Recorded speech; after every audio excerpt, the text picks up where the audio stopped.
Yes, Kenya. Tamu sana, yes, tamu sana.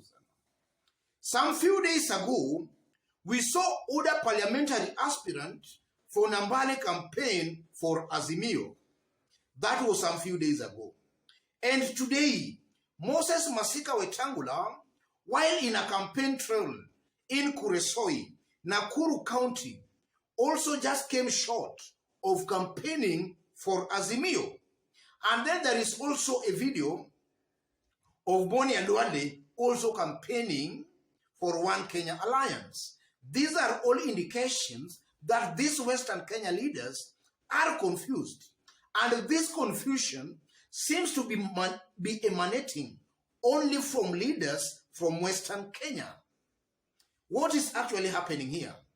So in this video, ladies and gentlemen, I just want us to have a look at some reasons that might be causing that confusion. And before we do that, I want us to have a look at these clips of Moses Masika Wetangula and also Boni and Wale. After which, as usual, we'll just see exactly what is happening here. Have a look at these clips. Tumekuja hapa na William Ruto na Mudavadi, Rigathi Gachagua na wengine wote kuwaomba kitu kimoja, muunge mkono as grupu yetu ya Kenya Kwanza. That's Boni and Wale and Moses Masika Wetangula. And listening to them speak, it's very clear those two leaders are confused. What is causing that confusion? That's exactly what I want us to find out in this video. In case you've just bumped here for the very first time, subscribe, give this video a like. Thank you, God bless you, God bless Kenya. What is causing that confusion? Because we are only seeing that confusion emanating from leaders from Western Kenya and not any other place. What is the problem? There are two reasons that can explain best that confusion. The first reason, these leaders are feeling the pressure from the ground. The ground might be pushing them to Azimio. Secondly, they are with William Ruto physically, but naturally, their hearts are somewhere else. Those are two reasons best explains that confusion. Let's start with the first reason. Pressure from the ground. Upon Mudavadi and Moses Masika Wetangula joining William Ruto, we saw a good number of elected leaders who were supporting them, dumping them for Azimio. And the reason those leaders were giving out for dumping Mudavadi and Wetangula was that the ground was telling them it's Azimio. Yes, the ground was telling them Azimio. So that made it very clear and very evident that Mudavadi and Wetangula might have gone contrary to the wishes of Western Kenya residents. They were just going against the grain. And from where I sit today, I strongly believe Mudavadi and Wetangula, they might still be feeling that pressure from the ground. Because also from the rallies they have so far held in Western, we are seeing that those rallies were not well attended. And in most of those rallies, they were just being told Azimio. They were in Tanzania yesterday, and they were being told Azimio. They were in Kakamega, they were being told Azimio. They were in Busia, they were being told Azimio. And in Vihiga, their rallies were poorly attended. So it's very clear, ladies and gentlemen, that these leaders might be feeling the pressure from the ground. The ground might be pushing them towards Azimio, and they might be thinking of that possibility. Even though they cannot join Azimio, they might be giving it a thought. They might be asking themselves, did we make a mistake or what? They might be thinking about Azimio. And that's why we find them talking about that Azimio in Uda or Kenya Kwanza rallies. Thus, it's very evident there might be some pressure from the ground. And then they are with Ruto physically, but their hearts are not there. That's also a possibility. And I'm saying it's a possibility because if you look at the way Mudavadi and Wetangula joined William Ruto, it was some kind of a hurried kind of an agreement. Mudavadi had been cornered somewhere. He had been cornered. And he was appearing to be a very bitter man. And you know, sometimes you can make wrong decisions if you are maybe under some emotions. So Mudavadi, from where I sit, and you will likely agree with me on this, Mudavadi knows, and a majority of Kenyans know, that that move by Musalia Mudavadi, if at all it was not influenced by some kind of monetary exchange, then it's very clear Mudavadi might be regretting that move.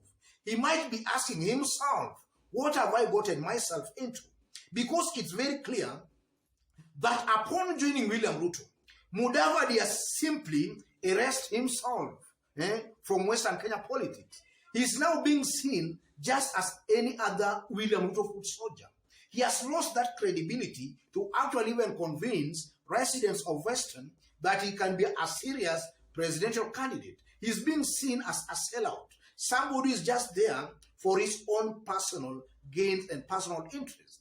And likely, if you look at Musalia Mudavadi's politics, Musalia has been making some open mistakes. And these Kenyans already now know those, right from the year 2002, 2013, and now in 2022. It's very clear Musalia Mudavadi made a mistake by joining William Ruto. So upon making that mistake, he has not fully embraced William Ruto, because now he's also asking himself what he has done. So he has not fully embraced William Ruto, and his heart maybe still belongs somewhere. He might even be thinking of a plan B. He might be thinking of a plan B. And I won't be wrong here to actually conclude that one day in Kenyan politics is still a long way to go.